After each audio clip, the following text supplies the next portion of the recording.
Hello HEMA friends and welcome to this new video.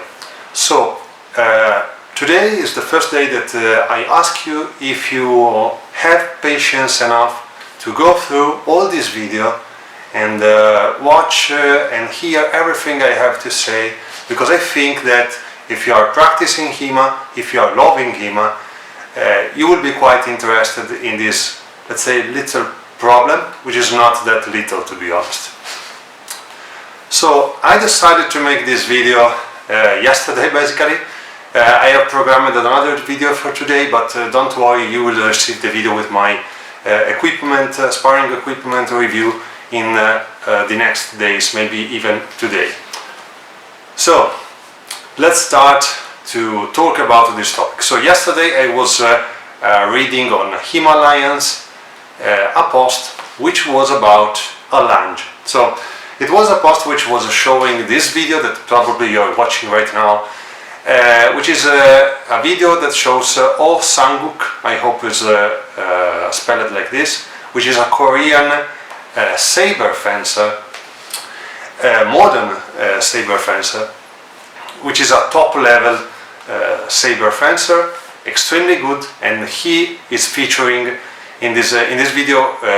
This video was featuring basically his really huge and long lunge, and it was taken as an example to, let's say, do a proper lunge and going forward without, let's say, having fear of leaving the ground with the front foot and blah blah blah.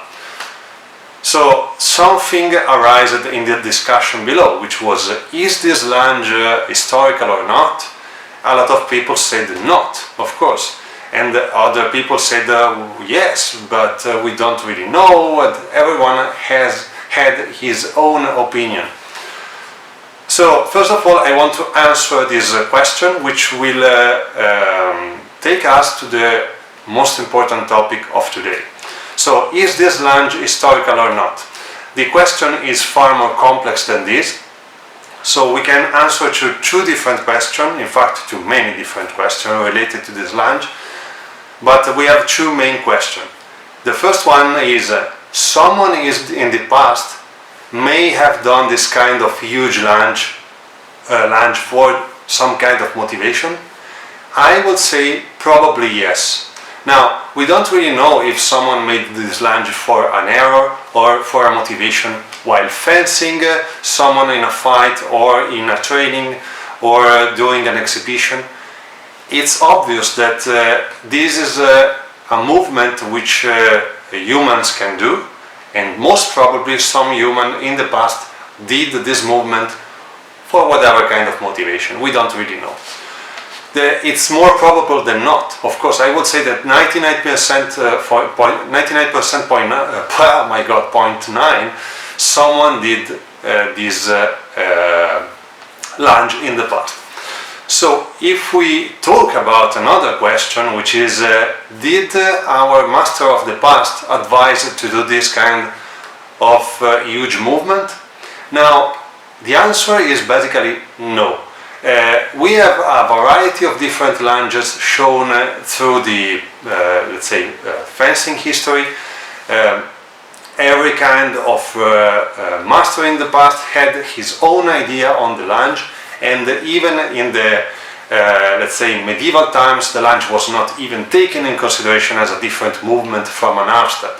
In fact, for example, Fiore Liberi says, do an accrescere. Accrescere is I do my half step with the front foot and the back foot, but basically when you move the front foot you are doing a small lunge.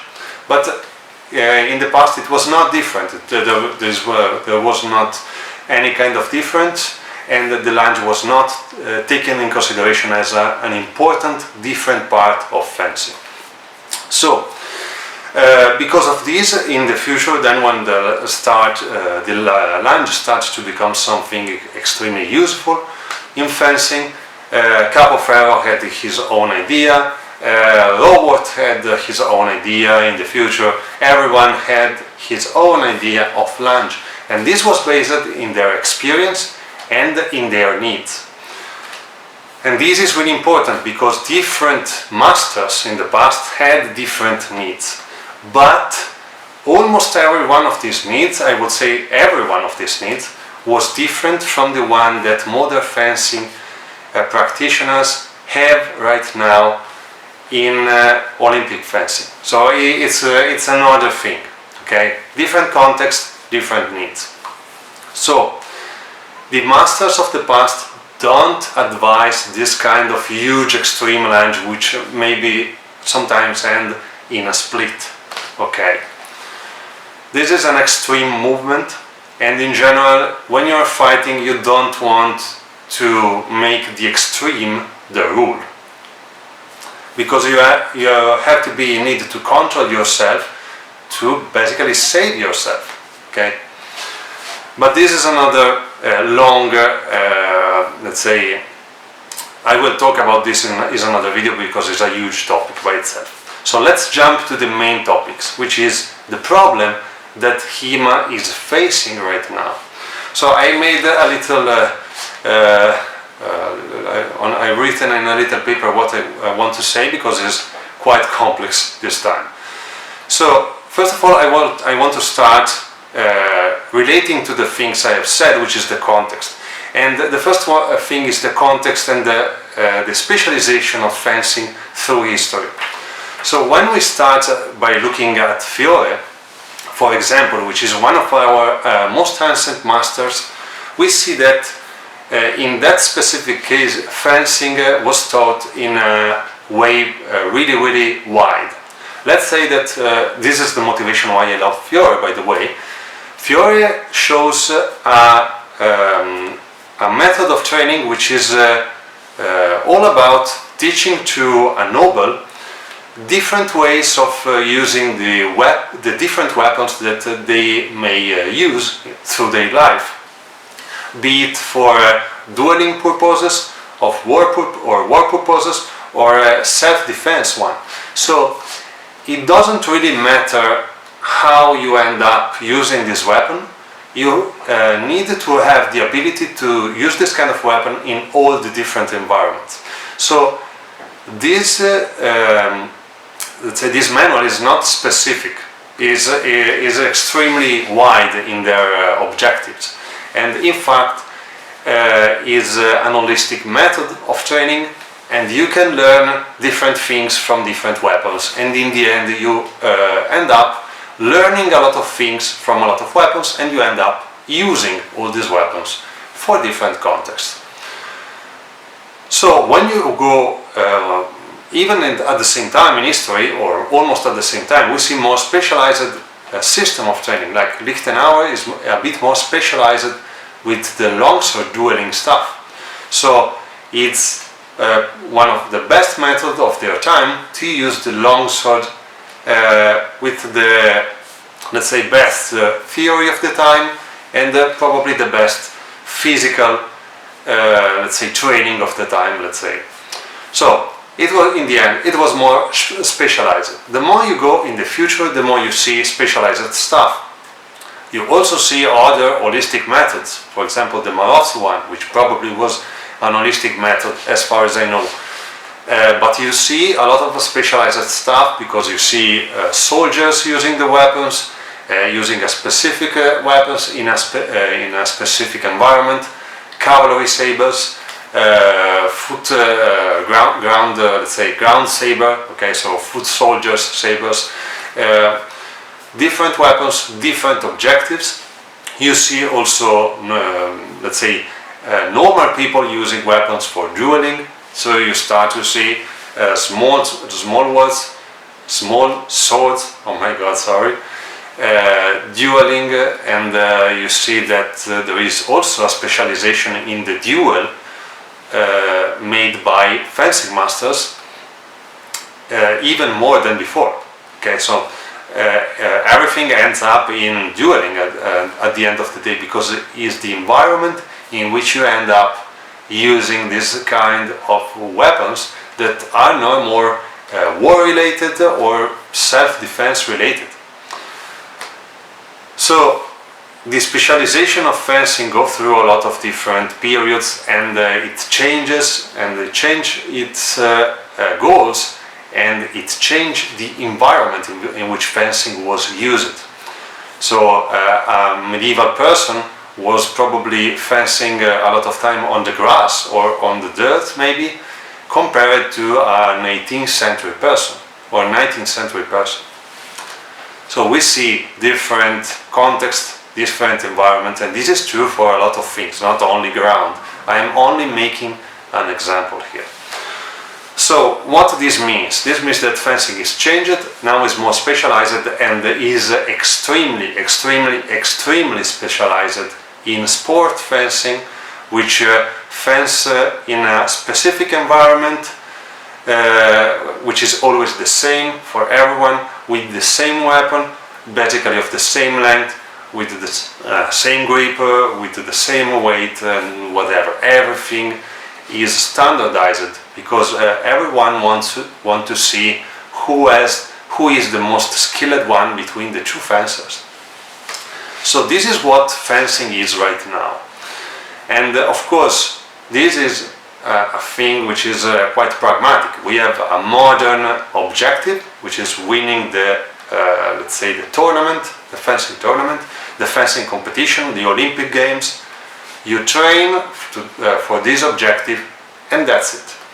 So this is really similar to what was in the past.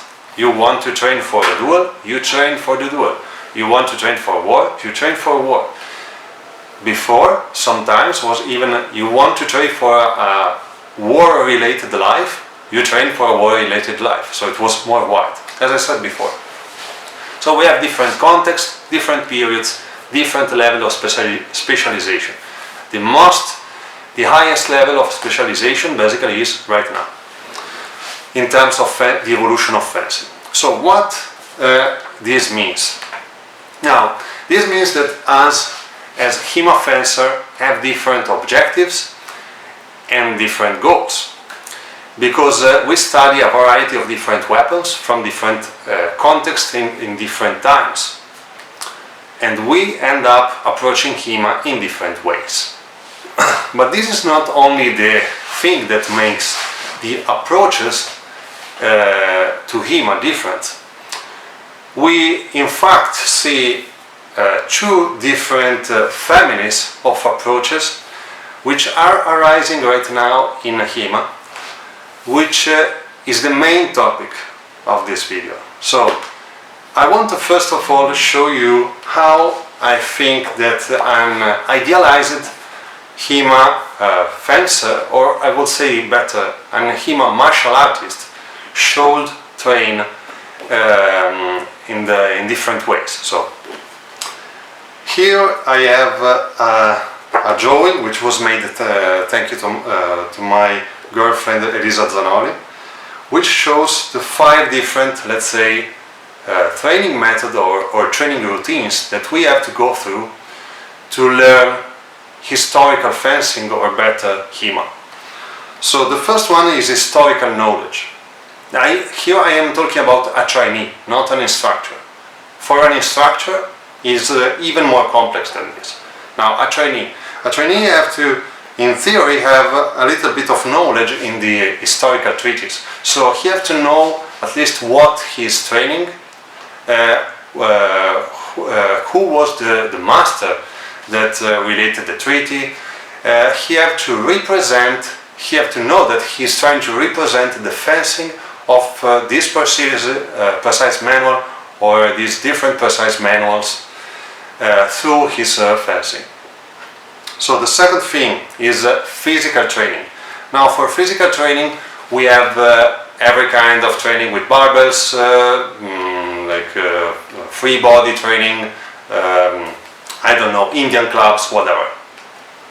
And also, which I decided to put together here, perceptive training. So perceptive training is basically hand, foot reflexes and the relation between these reflexes. So it's kind of hard to explain by me in English, but everything that is related to reflexes is I decided to put it here in this kind of training. So the third one is the form. So form is, here I talk about two basically ways of discussing the form, which is beauty. A beautiful form is important for a martial artist.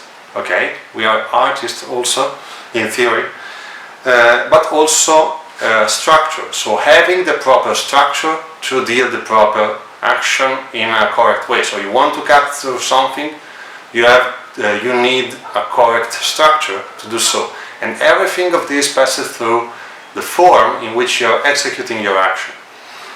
So the fourth part is technical training, of course. Technical training is everything which is related to parry drills, or even sometimes solo drills, but mainly parry drills, collaborative sparring or uncollaborative sparring, everything in the between of these things.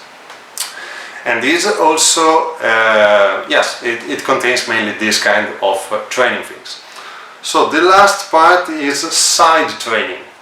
So side training is everything that improves your way of training, like for example cutting practice, but it may also be let's say self-defense related context training, like dagger defense or sword defense with a dagger, or whatever kind of weird thing you may encounter or you may want to try in your training to improve various aspects of your fencing, or better, of your fighting abilities. It may be also training wrestling, because there is a lot of wrestling with the sword or without the sword in a longsword fight sometimes.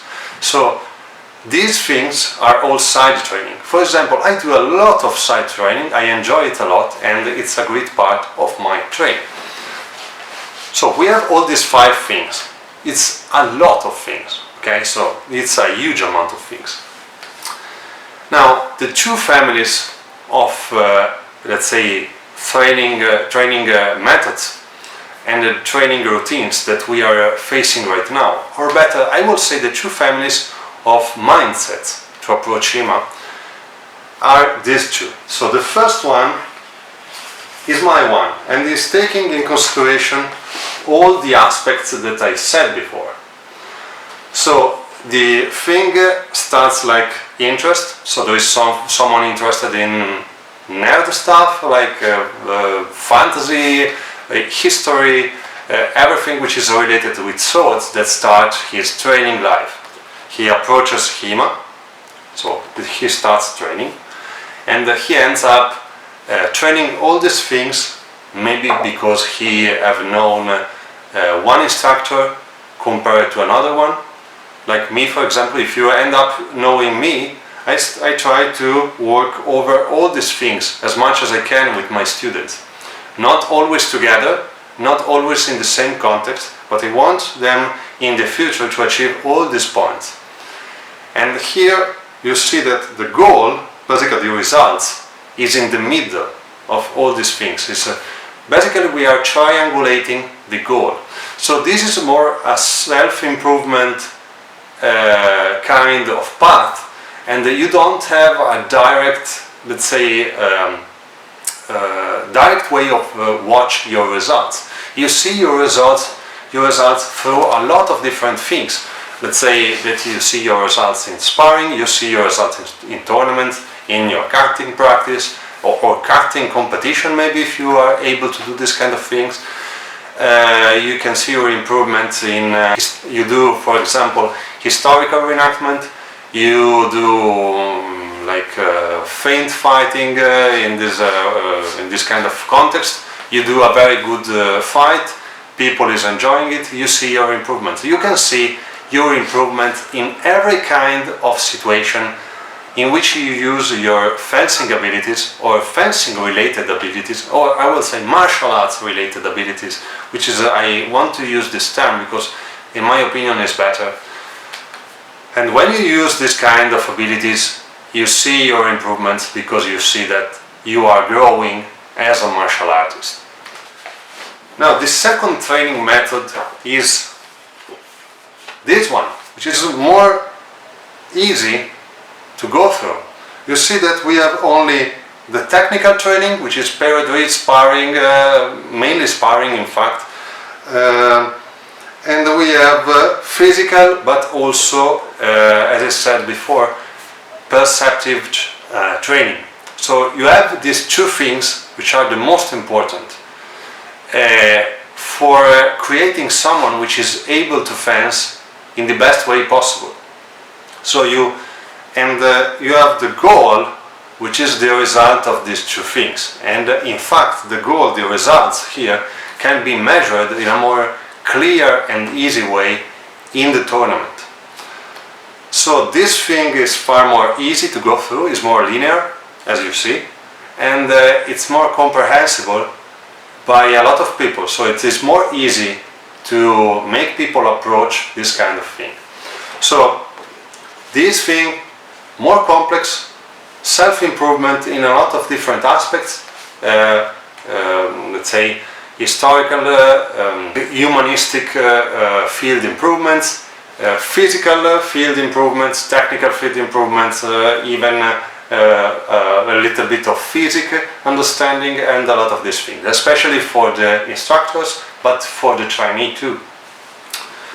So, but this is more complex, it's kind of hard to achieve, because you have to study a lot of different things.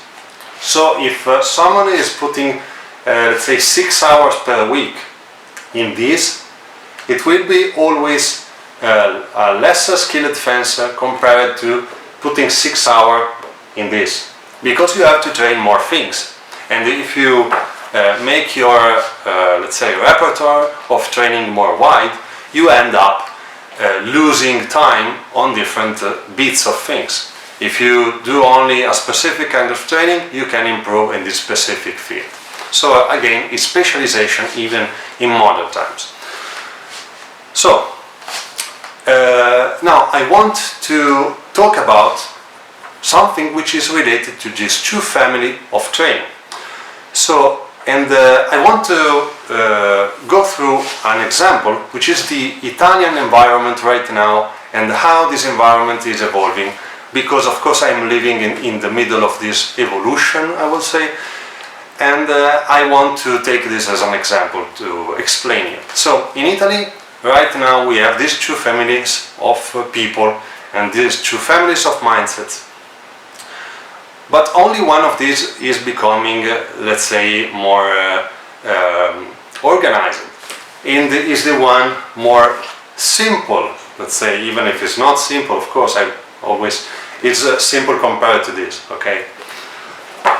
So, and this is becoming more organized because, again, this is more simple to teach, but it's also more simple to approach. For this, you have to spend lesser money compared to this. You have to understand lesser things compared to this. You have to do lesser training to reach average results in this compared to this. So this means that if you want to sell this product, it's far more easier compared to the other one, because you will find more people. This thing ends up being something lifelong most of the times.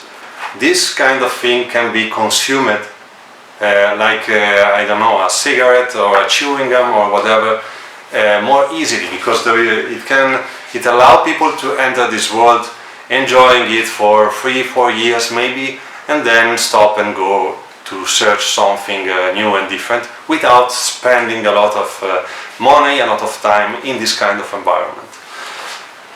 So in terms of economical aspects, this kind of environment and this kind of training method, I will say training idea, is better. In terms of an idealization of what we are trying to achieve with HEMA, this thing is better, because you can triangulate the objective.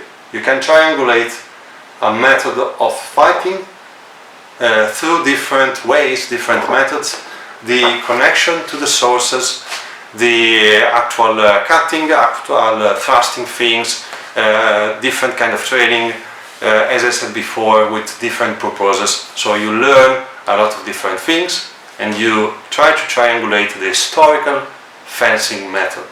And this is what you should enjoy.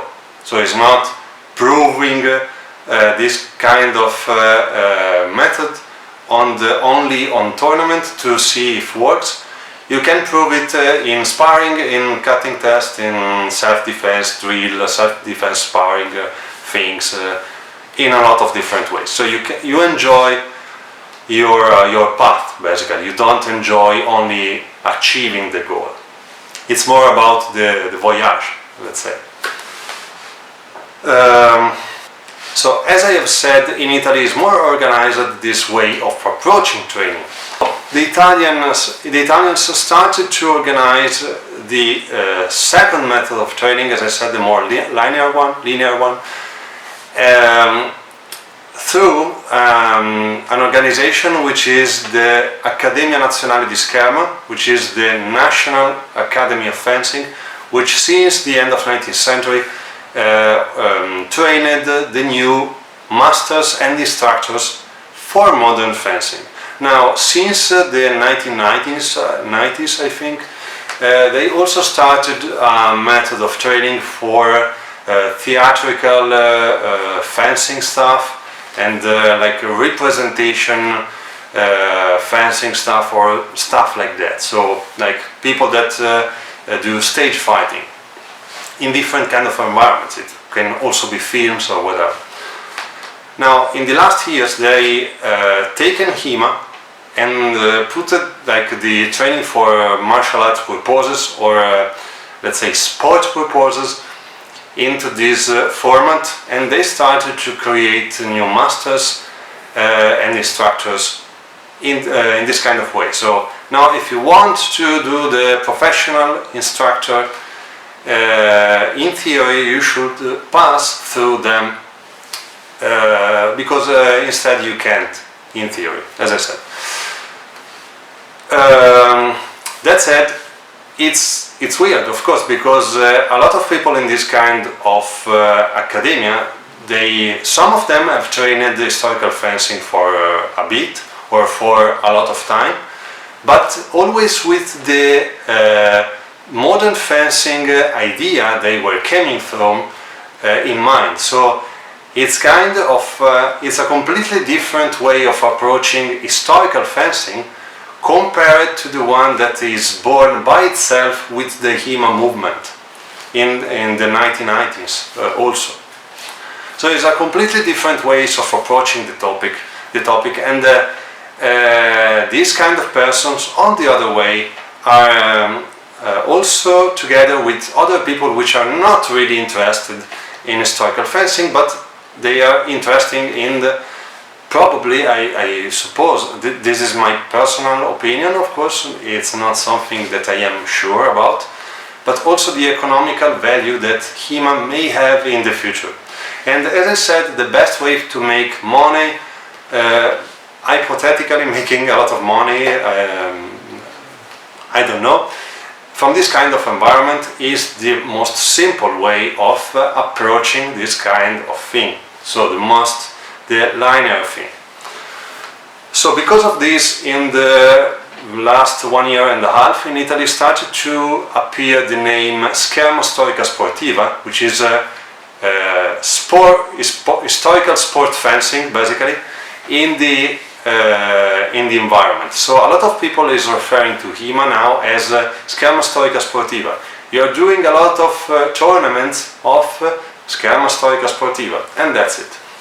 So I don't really like this kind of name because it talks about something which I feel I am not practicing. So I feel that I am practicing something different. Because to me, because of different goals and different training methods in the past as for today, this is Scherma Storica Sportiva because you are focusing on a goal which is the sport tournament, and this is HEMA because you are practicing a lot of things to triangulate something which is no more real, is not something of today, which is hypothetical real fighting. So you are triangulating at your best something which you can't really prove Sometimes probably someone is proving this kind of thing. Maybe in Central Africa you see a lot of machete fights, and this is basically some kind of, well, HEMA even is African, not European.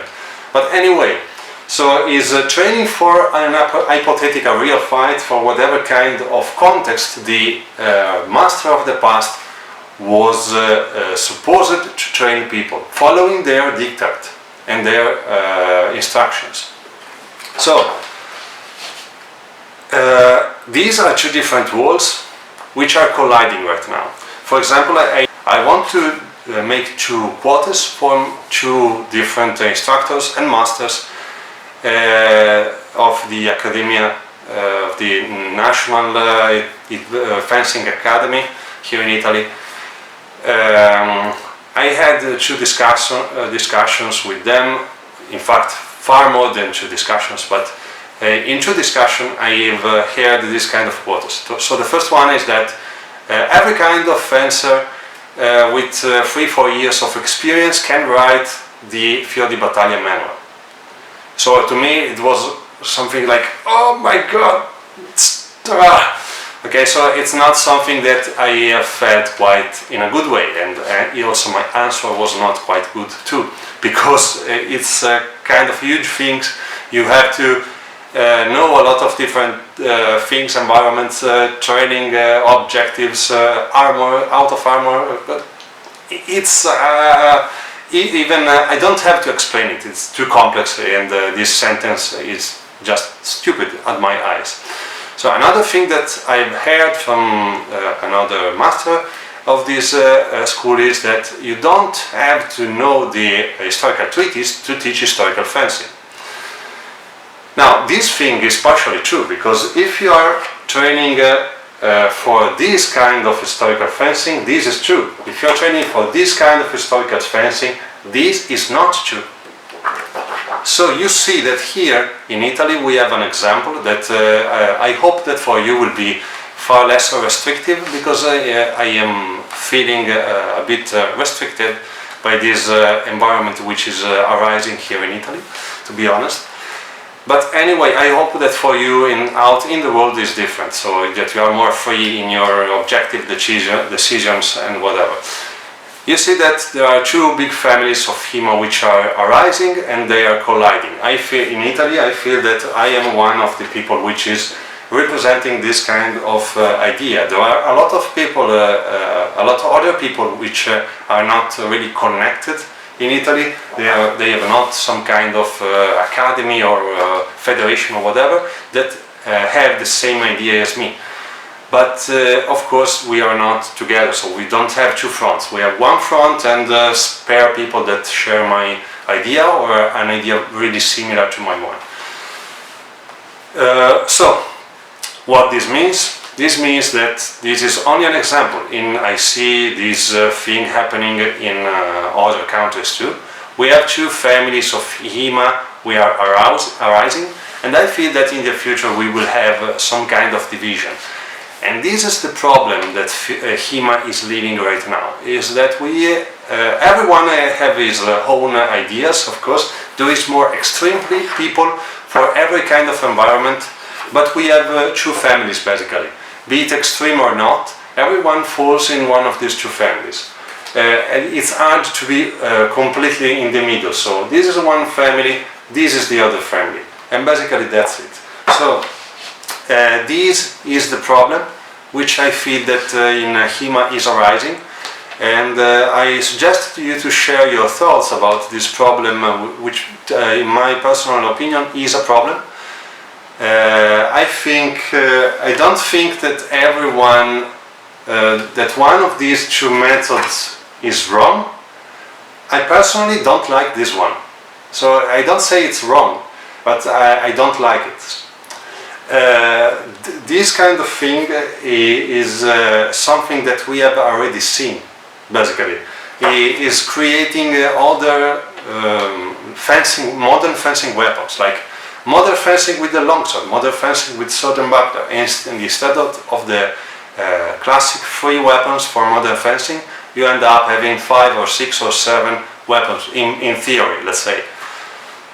this to me is basically irrelevant. So I hope to create something new, even if it's more complex. This is is in fact more complex, but is far more interesting. There is a lot of things that you can do in this kind of environment, and creating something organized for this kind of environment to me is far better. It's far more complex, but it's far more better. So I hope that you will share your thoughts in the comment section. I felt that this was something that needed to be discussed. I want to share with you my thoughts, and well, I hope to read your one, as I said, in the comments. So guys, thanks for watching this video. I hope that you had the patience to go through all this video. There were also a lot of other topics that I wanted to touch in this video, but it's already huge, as you can easily see. So again, thanks for watching, and as always, see you next time.